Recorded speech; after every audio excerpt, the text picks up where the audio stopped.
안녕하세요. 오늘은 당신께서 보내주신 자료들, 포천의 한 공장에서 일어난 사건하고 관련 칼럼들을 좀 바탕으로 해서요. 이주 노동자의 산업재해 문제를 한번 깊이 살펴보려고 합니다. 네, 바로 본론으로 들어가 보죠. 경기도 포천의 한 사출 공장인데요. 방글라데시 출신 30대 노동자 가이안 씨 이야기입니다.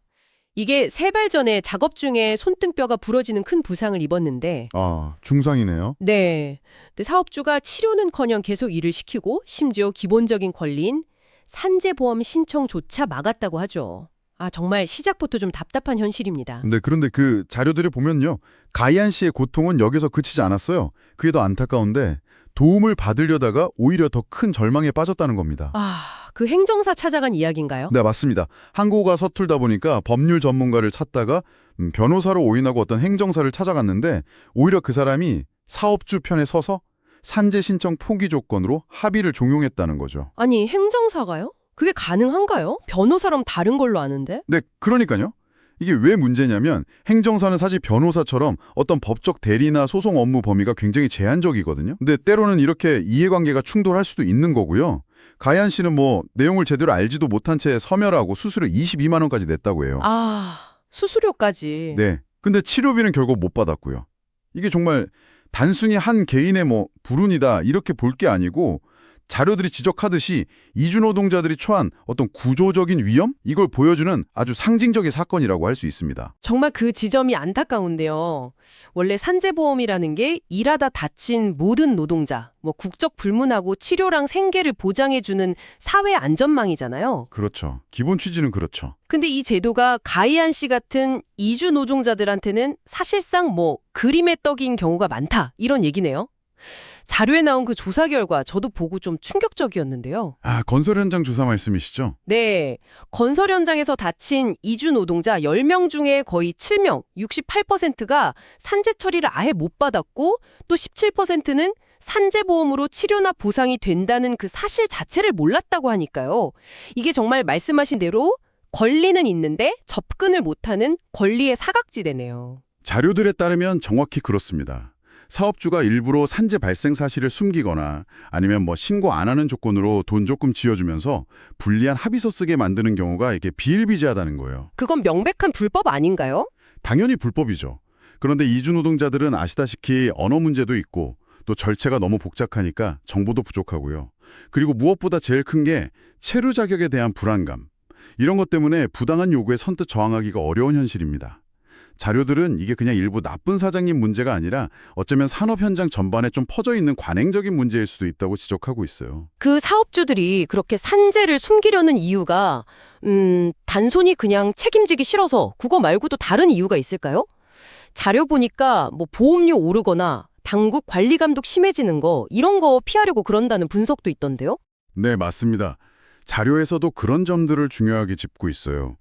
산재 처리하면 당장 보험료 할증될 수 있고 또 정부에서 관리 감독 더 강화할 수 있으니까요. 그런 부담감이 작용하는 거죠.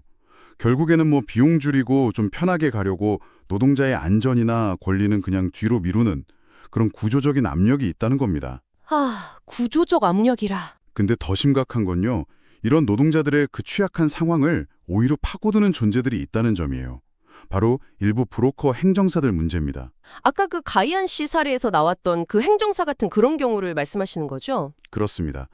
법률 전문가가 누군지 제대로 구분하기도 어렵고 또 상황은 너무 절박하고 그런 이주 노동자에게 접근해서 실제로는 사업주랑 짜고 노동자한테 불리한 합의를 유도하는 거죠. 그러면서 양쪽에서 수수료 챙기고요. 딱 가이안 씨가 겪었던 일입니다. 와, 정말 악질적이네요. 이건 단순히 일부 전문가의 지급 윤리가 없다. 이 수준을 넘어서는 문제예요.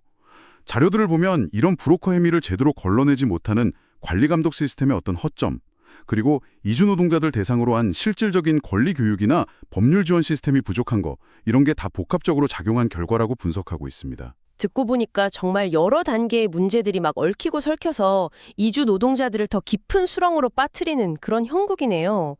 다친 것도 서러운데 제도적인 보호는커녕 오히려 이용까지 당하는 상황이라니. 참, 이 자료들이 그려내는 이 복잡한 현실 앞에서 당신은 어떤 생각이 드시나요? 네. 권리는 제대로 보장 못 받는 투명인권 취급을 받고 있다고요.